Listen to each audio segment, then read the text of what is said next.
If you're a photographer who thinks you don't end up using all the props that you buy, here are a quick 5 tips.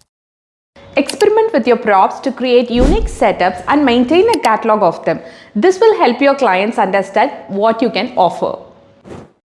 Use a well-organized display and storage solutions such as shelving units, cabinets, etc.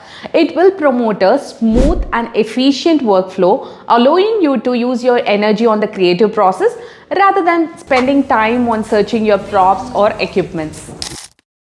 Keep a track of the props that attract most engagement from your audience in social media. This will help you with future prop purchasing decisions. If you have seasonal props that are used only during specific times of the year, example holiday themed props, store them separately from your year-round props.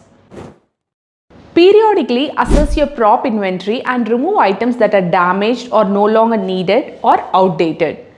We are here to help you with the refurbishing of props whenever required. Hope you like the tips. Let me know which tip was more relatable in the comment section.